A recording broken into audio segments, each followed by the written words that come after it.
All right, download if you haven't already. 2.5 rates of change and particle motion. So we are finally, we have enough skills that we can start applying for the first time, really, the derivative, right? To different scenarios. And there's still a lot more skills to be had, but it's nice and refreshing to get some, where are we going to use this, or where's this in the real world, right? I'll show you. Now, I will have to say that I borrowed some of these question types from a little school known as Harvard. I came across a Harvard worksheet and I was like, hey, my kids can do that. So I stole it. Okay. But I modified it. I made it a little bit harder, right? Because, you know, Harvard. So anyway, what we're going to be doing in example one, or in the first few examples, is we're going to be translating from math to English. Okay. And we're going to be writing sentences.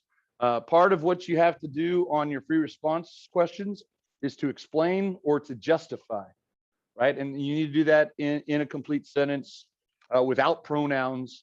And so we're going to practice that today. When you read a question type, you are going to be given information mathematically, right? And what you have to do is be able to translate that information that you have in front of you into something that's workable so that you understand it, or so that you can communicate it to someone else. Because really that's the ultimate goal, right? Not just to get results, but to communicate it. All right, so this was on the Harvard worksheet. I love it, especially this time of year. The temperature T in degrees Fahrenheit of a cold yam. Now, if you stop right there and you think cold yam, I know what you're thinking, right? I mean, you got yams, but then you got cold yams. Man, and lunch is just around the corner, and now we're hungry. What is a cold yam? Well, it is not a sweet potato, Brody. It is not a sweet potato. You can look that up during lunch. They are not the same, but often substituted, okay? The temperature T in degrees Fahrenheit of a cold yam that's placed in a hot oven is given by big T equals little f of t. That means that the temperature in degrees Fahrenheit is a function of time in minutes since the yam was put in. That makes sense, right? There are a lot of other things that affect the temperature of the cold yam, but in this case, we're saying that the temperature is a function of time, right? The longer it's been in the oven, assuming the oven is turned on and is warmer than the cold yam, the temperature should increase, right? Approaching what? A billion degrees, infinity degrees? As much, yeah, it's approaching the oven temperature. So if you want to think about how it increases, and this is not part of it, but we do want to always kind of think of what the axes are going to be, okay, whether we think about the graph or not. Let's label the axes here. I have the temperature, big T, and we can write that as little f of t. That's what it said, but it's in degrees Fahrenheit. You always want to put units for sure. Degrees Fahrenheit. And then on the independent axis, we got little t, which is in minutes.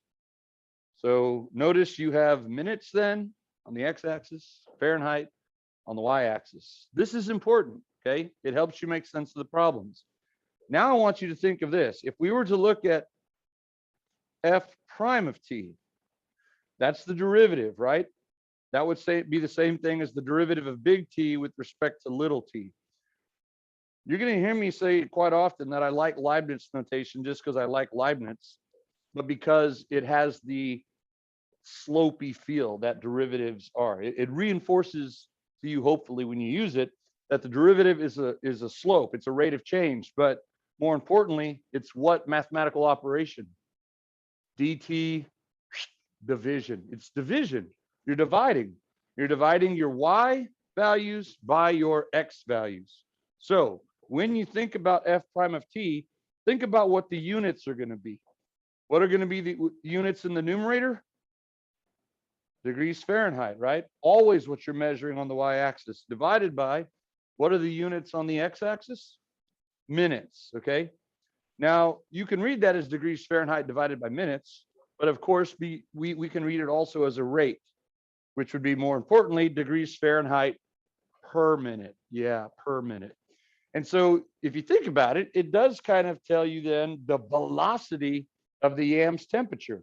We don't really think about that because velocity is usually movement, but if we talk about the movement of the yam's temperature, that derivative would tell us how the velocity of the temperature. Okay, how fast it's changing. All right, so let's go ahead and well, let's do one last thing here. And this is worth doing. Let's say that the YAM, right? We have a relevant domain as well. T is going to be greater than or equal to 0 normally, right? If we put the YAM in and start the clock, it's going to start at 0. But hey, we could have stumbled upon the YAM that was already in the oven, and negative time values can extrapolate backwards before we got there. So don't always dismiss negative time values out of hand. But the YAM is going to have an initial temperature at T equals 0. And what's going to happen over time? The temperature is going to what? It's going to increase. I'm going to put this up here. Now, is it going to increase at an increasing rate, at a constant rate, or at a decreasing rate to start with? Think about the law of enthalpy, right? No, right? In the very beginning, when the temperature difference is the greatest, the temperature is going to increase rapidly at first, very rapidly, right? So it's going to increase at an increasing rate, like this. But if I come up here and put a horizontal asymptote at the temperature of the oven, or do not use the passive voice, the oven's temperature, because who does the temperature belong to in this case? The oven. It's like an upper limit, right? It can't continue to increase at an increasing rate, because then it's going to go past the oven's temperature. And now you got the YAM heating the oven, right? We went to Lowe's the other day and we bought a brand new YAM for the kitchen. Can't wait to bake some stuff in it. That doesn't make sense. So what happens? It eventually has to start increasing at a decreasing rate as it approaches the oven's temperature. Okay, do y'all remember what we call that kind of curve? And it would exist over here too if you want to do the dotted line. There's a horizontal asymptote down here. Y'all remember that from pre-cal? What if I told you that the YAM's temperature increases at the same rate the pandemic spreads?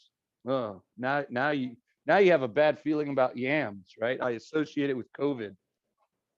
Communicable diseases increase this way too, through populations over time. No one remember. No, it starts exponential, but it's modified exponential. Modified exponential. Good job. Logistic. Y'all studied logistic in pre-cal? I know you did. I know you did. We are going to study logistic in this class as well at the end of the year. It's a BC only topic. And I'll tell you right now, lice minus licked. You're going to be like, lice minus licked? That sounds gross. It'll mean something later. Okay. Just stay with me. Here's one thing about logistic growth. Right here at the halfway point between 0 and the upper bound, that's when it's growing at the fastest rate. Okay, that's when the derivative is the largest value. Okay, because after that, it's closer to the actual temperature. It can't continue to increase that way. So we're going to talk about these curves, and we're going to say that it increases at an increasing rate, which means it's concave up. And then it increases at a decreasing rate, it's concave down. But anyway, not today. I just wanted to plant that seed. Right now, what we're really interested in is this. What are the units of the temperature? Degrees Fahrenheit. What are the units of its derivative? Degrees Fahrenheit per minute. Got it? It's always units of Y divided by units of X. Okay, now let's answer this question. Translate the meaning of this. F of 20 equals 25. This is a mathematical sentence. That's what an equation is. The verb is right here. That's the verb in a math class. What is the verb? Is, right? F of 20 is 255. That's a complete sentence. We want to write that in its practical meaning. Now, if you were to evaluate a function, you always start with the independent variable, don't you? You take that and you plug it in. You start with your independent variable. Same thing when you're going to write the sentence. You're going to start with your independent variable. When you write it as a sentence, though, it becomes an introductory adverbial clause, right? So what would we say? What are the units of 20? How about that? Let's start with that. Minutes, okay? Now that is at that single moment. So you want to start with this. At T equals 20 minutes. We are not going to get into like using adjectives and trying to create imagery. We're going to answer these questions like we are practical engineers. We're going to get to the point and we're going to get out of there. At t equals 20 minutes is probably the best way you can answer that. Are there other ways as to phrase that? Yeah, you could say when t equals 20 minutes, that's the same thing. Either way, when t equals 20 minutes or at t equals 20 minutes. But what you don't want to say is after the aforementioned cold yam has been in the hot oven for 20 minutes, comma, save that for the English class, right? At t equals 20 minutes, boom, comma, all right? And now, what are the units of the output? 255 degrees Fahrenheit, right? Because that's what we measure on the y-axis. So what would we say?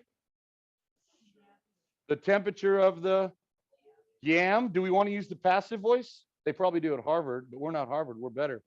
So get rid of the passive voice. In this case, who does the temperature belong to? The yam.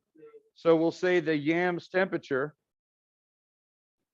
The yam's temperature is 255 degrees Fahrenheit. Period. There you go.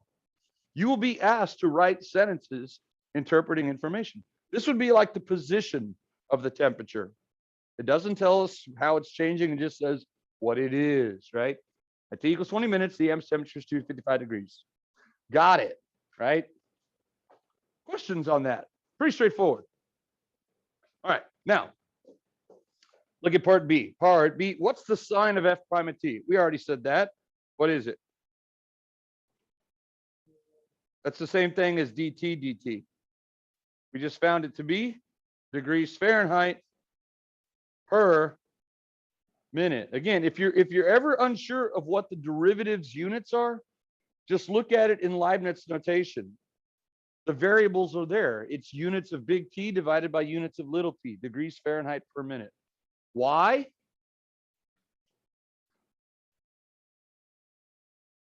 Dividing. Yeah, we're dividing. Think of the derivative as always dividing. We're dividing. Units of y divided by units of x. Okay. You want to write that in there, dividing. Let's add to that units of y, because that could help y'all. Units of y by units of x, whatever those units are. Broken bathroom seats per bathroom, right? Whatever the case may be. Yeah, boy, it's cool to be cool, isn't it? Yeah. Yeah, some kid broke off half of the. Yeah, and you know what? I heard they're doing that down at the police station too. And now the police have nothing to go on at this point.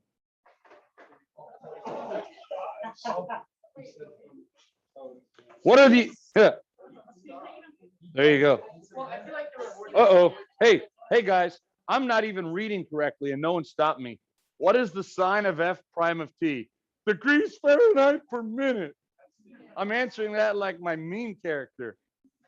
Degrees Fahrenheit per minute is the sign.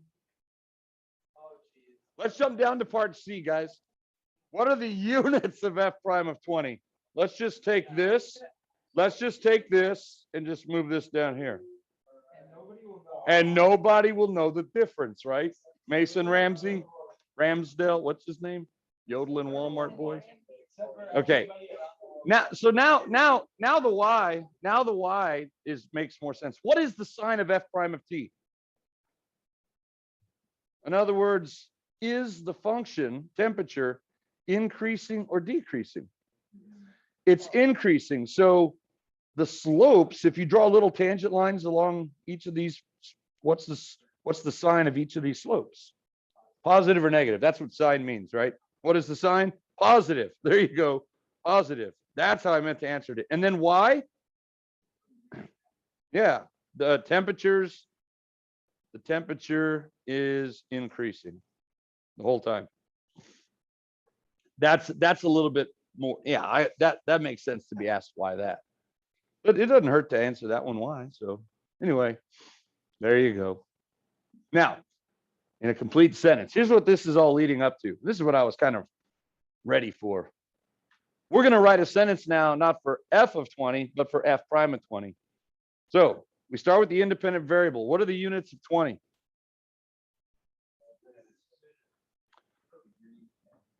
Minutes?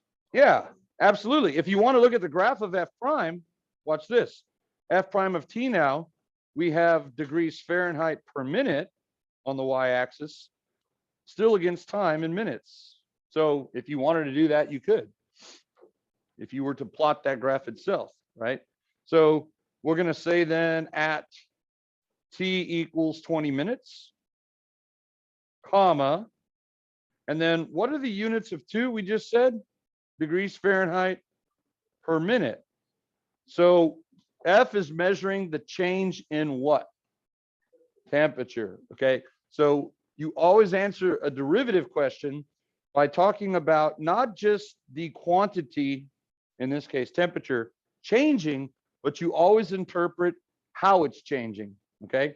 We're going to say every time things can change in one of 2 ways. They can either increase or decrease. That's the engineering way to say it. Are there synonyms for those words? Absolutely. So at T equals 20 minutes, the yam's temperature is increasing. In other words, we're going to look at the derivative as if it were a vector. And we're going to interpret the sign, which is a positive 2, the positive part, and we're going to interpret the magnitude separately. The yam's temperature is increasing. You could say at a rate of, or you could just say by, it's a little bit faster. 2 degrees Fahrenheit. And now here's the thing. You don't want to say minute. You want to write it out. Very good. 2 degrees Fahrenheit per minute. And you can kind of, if you don't want to use per because it forces yourself to write it out, you could say each minute or every minute. Okay, whatever you want right there. The reason why you want to write it out is because you always want to answer the sentence this way. If you're talking about how the temperature is changing, you want to answer it in temperature units and then words, every blah, blah, blah, per blah, blah, blah. Those have to match. If you're talking about temperature, the units should be degrees Fahrenheit, okay? So that's pretty exciting, right? At T equals 20 minutes, the amb's temperature is increasing by 2 degrees Fahrenheit per minute. You can almost land in, if you think really, really imaginatively, you can almost imagine this being like a plot in a kid's storybook, right? I mean, think about it. Like those big old hard stock books, they're like this big and they're rigid, you know, it says on there, the story of the cold yam, right? And there's like all this cool artwork on the front. And then you open up the first hardcover page and it's like, there's the introductory, right? It says at T equals 20 minutes, comma, the yam's temperature is 255 degrees, right? And you can imagine, like, to simulate that, you know, you have like these little things coming off of the yam to simulate the heat, right? Can you like that? Yeah. Oh, and then the kids are like, oh, daddy, tell me more. And that's all that's on that. And then you turn the page again, the big hard stock page to the next page. And what's on the next page? At T equals 20 minutes, the yam's temperature is increasing at 2 degrees Fahrenheit every minute. Oh, it's getting hotter, daddy. It's getting hotter, right? And again, all this imaginative artwork you can imagine, right? And then you turn the page one more time and it says the end. And then you close the book and on the back it says $24.95. That's how much kids' books are. Yeah. So golly, this is a great idea. Maybe instead of the story of the cold yam, we can call it the adventures of the cold yam. Yeah, or the cold yam, the adventures of the cold yam in the hot oven or something. You know why I bring this up? Because at the end of the year, after the AP exam, guess what we're going to do? You're going to write children's stories based upon this. Yeah, we did it last year, and it was awesome. It was awesome. Landon's was pretty good. Yeah. Yeah. Anyway, my daughter's was good too. I gave her 100. I didn't even read it. No, hers was pretty good. She's an artist, so her artwork was pretty elaborate. What was Landon's about last year? Oh yeah, you made up a planet. Yeah, yeah. There you go. Yeah, my daughter's was about my Boston Terrier was getting fat by eating too much kibble, and so her weight was increasing. Yeah. So yeah. So you can, like if we did this again, let's look at this. Let's come back over here. This is where we beat Harvard because we're taking it one step further. It's not even written in the instructions. Harvard stops there. What would be the units of F double prime of T? It would be degrees Fahrenheit per minute. Yeah, divided by minutes, right? Because here's the units of Y divided by the units of X. And of course, degrees Fahrenheit each minute would be acceleration, right? Yeah. So that would be the acceleration. That would tell you how the velocities are changing. We're not going to really think about the temperature, the velocity of the temperature, but when we get to movement, it'll make perfect sense to talk about how fast some person's velocity is changing.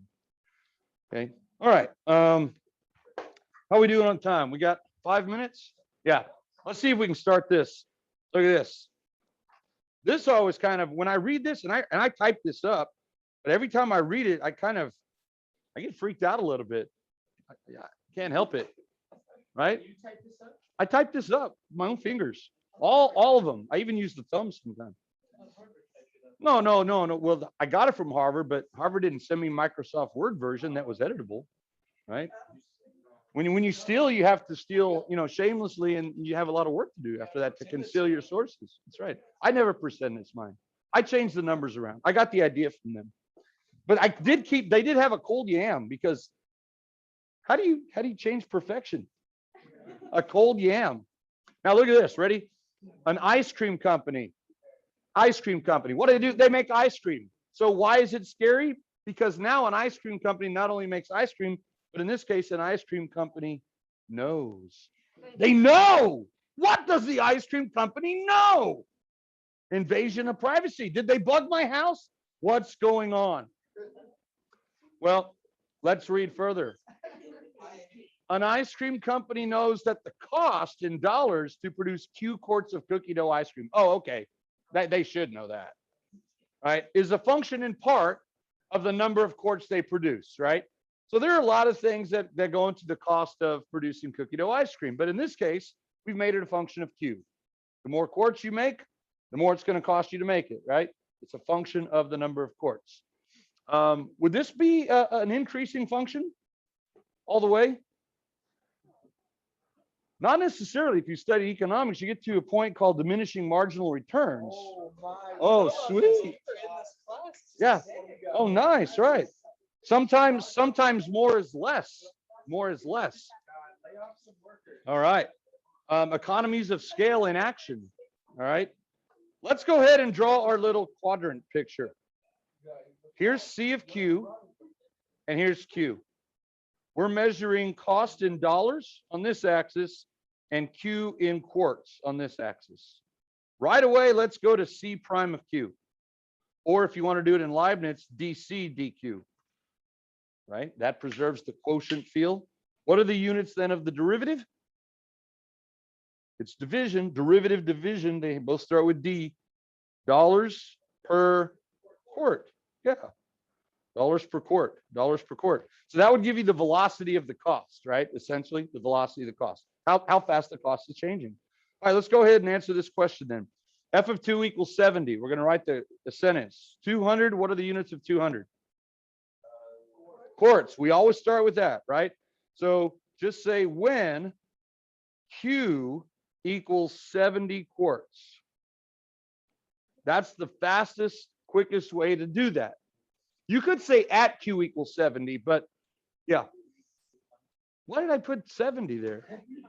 I'm trying to squeeze this one in before the bell and it's messing me up. Haste makes waste, right? Haste makes waste. There you go. When Q equals 200 quarts. You could say at the 200 quart production level, right? Ooh, that sounds much better. But I get a hand cramp just thinking about that, right? Writing all that out. When Q equals 200 quarts, boom. What are the units of 70? Dollars, right? What do I say then? When Q equals 200 quarts, yeah, the cost of production, right? Or the production cost. How about that? We want to use the passive voice again. The production cost is, and when you write a sentence, is it okay to put the dollar sign like that in a sentence? In America, it is, right? Yeah. But if you want to just put 70 and write the word dollars after it, this is one of the rare units that goes in front, right? Okay. Moving down here. F prime of 200 equals 3. What are the units of 200? Quarts, right? So when Q equals 200 quarts, notice what I'm doing each time. I'm including my units, aren't I? On both the input and the output. We usually only put units on our output when we come up with a numerical answer. But when we write sentences, we have to put units on both the input and the output. When Q equals 200 quarts, comma, what does the 3 represent? Dollars per quart. And it tells us the rate of change of production costs. So we're going to say the production cost, which is what C is measuring, production costs is whating? Good, because this is positive 3, we say increasing. And then by $3, can I just say per quart like that with the slash? No, because I'm talking about the change in cost. I have to answer it in dollars, which is our unit of cost, and then we can say per quart, or each quart, or every quart, okay, whatever. Speaking of quart, we're going to have the homecoming quart on the field at halftime on Friday, okay, and maybe on Thursday at like 4:30, right? Okay, so anyway, we'll stop right there. Have a decent lunch. Yeah, not a great one. Just have a decent lunch. Save room for ice cream when you get back. Ice cream example. Popsicles, icicles in the freezer, for real.